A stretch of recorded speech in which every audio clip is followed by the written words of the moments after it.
2월의 첫 주일입니다. 선한 삶이 안전합니다. 선한 삶이 안전한 삶입니다. 라는 제목으로 누가복음 6장 41절, 49절 성경 말씀입니다. 이 말씀으로 함께 오늘 하나님의 은혜를 또 깨달음이 있으시기를 간절히 바랍니다. 오늘 48절, 49절에는 반석 위에 지은 집을 지은 사람, 또 흙 위에 집을 지은 사람 비유가 있습니다. 교회 생활을 하신 분들은 정말 많이 들어보신 비유입니다. 많은 분들이 예수님의 말씀을 알고 있습니다. 이 비유의 내용 쉽게 표현하면 사람의 인생과 미래를 반석 위에 짓고 살자, 안전하게 살자, 이런 내용입니다. 집을 짓 때 깊이 파고 주추를 반석 위에 놓은 사람과 같으니 큰 물이 나서 탕류가 그 집에 부딪히되 잘 지었기 때문에 능히 요동하지 못하게 하였거니와, 듣고 행하지 아니하는 자는 주추 없이 흙 위에 집 지은 사람과 같으니 탕류가 부딪힘에 집이 곧 무너져 파괴됨이 심하니라 하시니라. 반석과 흙은 모래라고도 할 수 있죠. 가장 강한 것과 약한 것을 의미합니다. 반석 위의 집은요, 가장 강하고 튼튼한 인생, 삶을 의미합니다. 밝은 미래를 가지고 있습니다. 홍수와 같은 탁한 위험, 그런 현실 앞에서도 휩쓸리거나 무너지지 않습니다. 아무리 힘든 상황에서도 지켜낼 수 있으면 인생을 일어나고 회복되고 마지막에 웃을 수 있는 그런 인생입니다. 그런 삶입니다. 반대로 흙 위의 집은 약하고 흔들리는 인생, 삶을 의미합니다. 불안한 미래입니다. 어떤 문제가 생기면 언제 무너지고 사라질지 모르는 그런 삶을 의미한다고 할 수 있습니다. 이 비유를 저도 많이 들었습니다. 들으면서 늘 기대하죠. 늘 마음속에 생각하는 것은 나는 반석 위에 집이 되어야 된다. 절대 모래 위에 집을 지으면 안 된다. 하나님이 도와주시고 지켜주시는 그런 반석 위에 집, 인생, 그런 미래를 살고 싶다. 비록 지금 홍수와 같은 어떤 문제가 있어도 늘 생각을 합니다. 우리 가정은 반석 위에 집을 짓고 싶다. 우리 모두가 반석 위에 집을 짓는 기대와 희망만큼 그런 삶이 되시기를, 또 가정 되시기를 바랍니다. 그런데 예수님이 사실 이 말씀을 하실 때는 굉장히 부정적인 마음이 사실은 있으셨습니다. 사람들에게 반석 위에 집을 지으라, 그 주초를, 기반을 반석 위에, 튼튼한 바위 위에 지어라 라고 하신 이유는 안타깝게도 많은 사람들이 반석이 아니라 흙 위에 인생을 만들어가고 있었습니다. 사람들은 예수님이 말씀하시죠. 주님, 주님 하고 사람들이 쫓아다녔습니다. 주님, 주님. 예수님을 따를 정도로 믿음도 있었습니다. 그러나 예수님이 오실 때는 그들의 삶은 믿음은 있었는지 모르지만 흙 위에 집을 짓는 사람들입니다. 39절에 이런 표현이 있습니다. 또 비유로 말씀하시되 맹인이 맹인을 인도할 수 있느냐? 둘이 다 구덩이에 빠지지 아니하겠느냐? 예수님이 오실 때는 사람들은 마치 앞을 못 보는 사람처럼 방향을 잘못 잡고 있었습니다. 방향을 찾을 수가 없는 상태였어요. 반석을 찾아가서 반석 위에 집을 지어야 되는데 구덩이에 빠지는, 제대로 방향을 잡지 못하는 그런 상태의 그런 삶을 살고 있었습니다. 그러면서도 믿음이 있으니까 반석의 삶을 기대한 겁니다. 예수님이 이 말씀하실 때는 안타까운 부정적인 마음이 반석의 집을 짓지 못하기 때문에 이런 말씀을 하신 겁니다. 그럼 무엇 때문일까요? 말씀드린 대로 이들은 거기 모인 사람들 믿음이 있었습니다. 믿음이 있고 희망이 있으니까 주님 쫓아다닌 겁니다. 예배했을 것이고 기도했을 것이고 말씀도 묵상했을 겁니다. 하루 3번 기도했습니다. 절기와 안식일을 엄격하게 지켰습니다. 금식했습니다. 하나님을 섬기지 않은 것이 아니고 잘 섬겼고 흉악하고 나쁜 죄 지었을까요? 그렇지 않습니다. 나쁜 일을 했어도 그렇게 흉악한 사람들이 없었습니다. 이렇게 믿음도 있고 주님 하면서 하나님 섬기며 살고 있었는데 왜일까요? 왜 반석의 집이 아니었을까요? 사실은 예수님이 보신 것은 이겁니다. 이들의 믿음, 하나님을 향한 믿음, 이것보다도 사실은 그들의 마음과 그들의 삶이 문제였습니다. 이들의 삶의 열매가 사실은 문제였는데 나쁜 열매를 맺고 있었습니다. 43절, 44절에 못된 열매 맺는 좋은 나무가 없고 또 좋은 열매 맺는 못된 나무가 없느니라. 나무는 각각 그 열매로 아나니 가스나무에서 무화과를 또 들레에서 포도를 따지 못하느니라. 결국 예수님이 말씀하신 것은 이들은 나쁜 열매, 나쁜 나무가 되어서 나쁜 열매를 맺고 있었습니다. 그 나쁜 생각하면서 나쁜 행동을 하고 있었습니다. 45절에 선한 사람은 마음에 쌓은 선에서 선을 내고 악한 자는 그 쌓은 악에서 악을 내나니 이는 마음에 가득한 것을 입으로 말합니다. 너희는 나를 불러 주여 주여 하면서도 어찌하여 내가 말하는 것을 행하지 아니하느냐. 사람들이 예수님이 많은 것을 말씀하셨습니다. 행동하지 않았습니다. 나쁜 곳에 예수님의 말씀을 듣고 그 선한 것을 쌓아야 되는데 나쁜 생각을 쌓아서 그것이 말과 행동으로 나왔습니다. 믿음과는 별개로 주님 하지만 마음과 생각 속에는 온갖 나쁜 생각들, 그것이 말로 나오고 행동으로 나오고 28절 위에 28절부터 보면은 이런 내용들이 나옵니다. 한번 읽어드립니다. 예수님이 기대한 모습들입니다. 너희는 너희를 저주하는 사람을 축복하고 너희를 모욕하는 사람들을 위하여 기도하여라. 내 뺨을 치는 사람에게는 다른 쪽 뺨도 돌려대고 내 겉옷을 빼앗는 사람에게는 속옷도 거절하지 말아라. 너에게 달라는 사람에게 주고 내 것을 가져가는 사람에게 도로 찾으려고 하지 말아라. 너희는 너희 원수를 사랑하고 좋게 대하여 주고 또 아무것도 바라지 말고 구워 주어라. 그리하면 너희는 큰 상을 받을 것이요 더없이 높은 분의 아들이 될 것이라.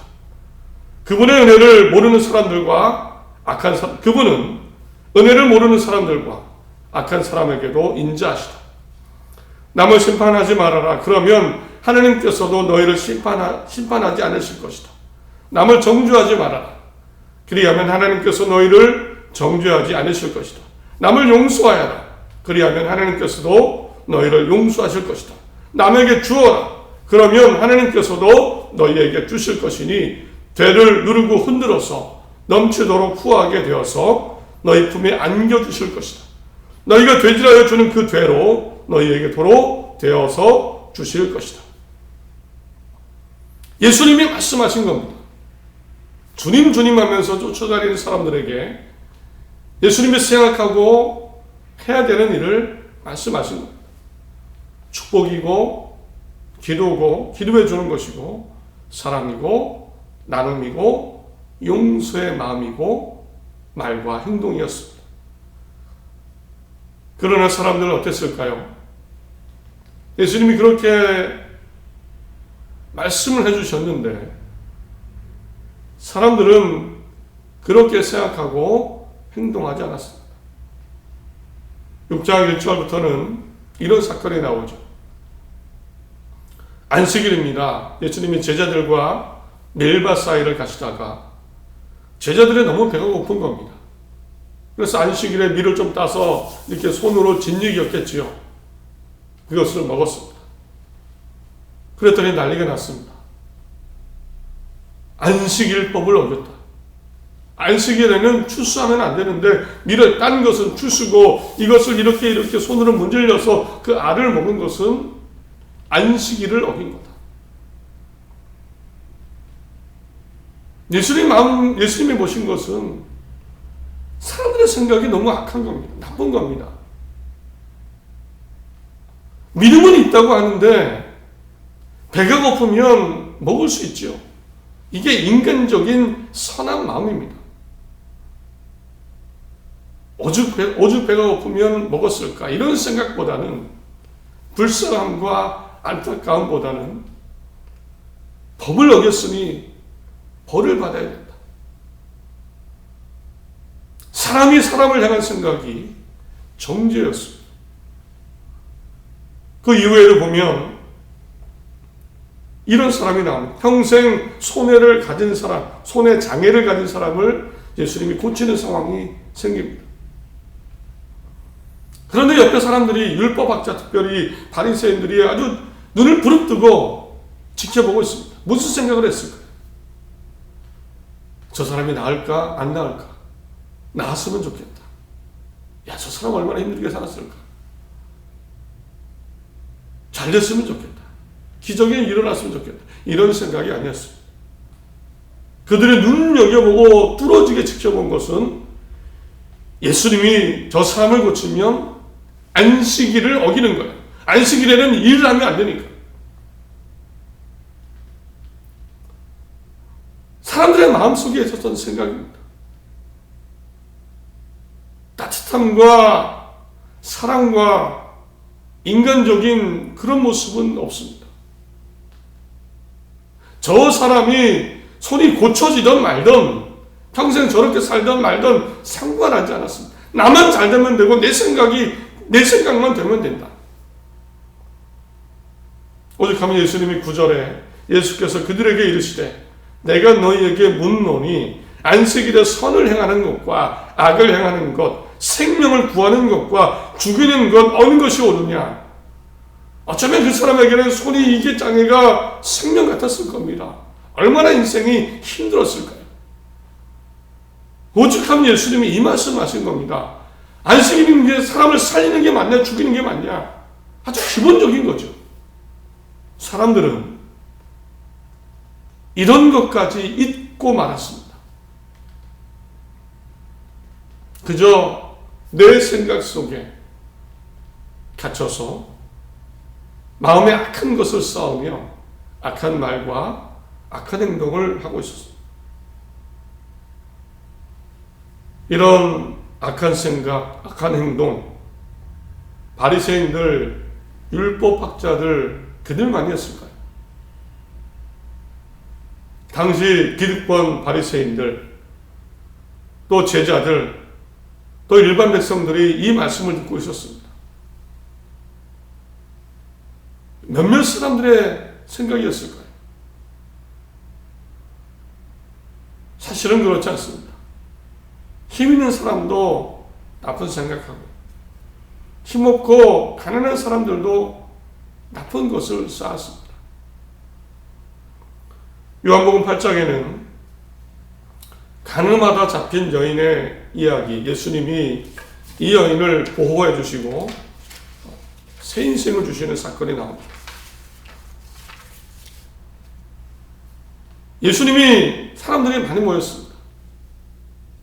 가늠하다 잡혔으니까 율법에 따라 사람들이 돌을 들어서 이 여인을 심판하려고 합니다. 돌에 맞으면 죽겠죠. 그런데 예수님이 죄 없는 자가 돌로 치라. 이 말씀을 듣고는 정신을 차리고 양심에 찔려서 다 돌아가 버렸습니다. 돌을 들었던 사람들 누굴까요? 노인과 젊은이, 평범한 사람들이었습니다. 돌을 들어 여인을 치려는 그 마음, 그 행동, 힘있고 타락한 사람들만의 이야기가 아니었어요. 사람들은 자기도 모르게 마음속에 그런 생각을 쌓고 있었던 겁니다. 쌓아왔습니다. 선한 것, 사랑, 용서, 자비, 하나님을 닮은 것이 아니라 이제는 돌멩이를 들어 사람에게 던져서 그가 죽든 말든 상관하지 않을 정도로 그런 세상이 되어버렸던 겁니다. 반석 위의 집, 예수님 볼 때 거의 없었던 것 같습니다. 다들 흙 위에 집을 지으면서 내 인생이 잘 되기를, 주여 주여 하면서 내 인생이, 내 미래가 밝아지기를 기대하고 있었습니다. 아무리 믿음이 있어도 선한 생각, 선한 행동을 할 때 그것이 반석 위에 집을 짓는 안전한 삶입니다.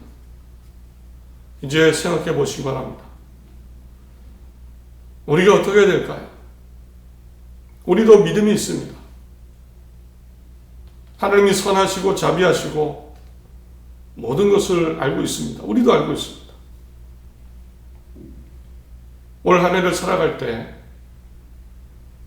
많은 생각들, 감정들, 사실 우리 한국 사회의 상황이 매우 복잡하고 그런 얘기 하죠. 코로나 때문에 분노가 올라가고 정치적인 이슈가 있고, 이제는 우리도 많이 들어서 느끼면서 그런 생각을 가질 수 있습니다.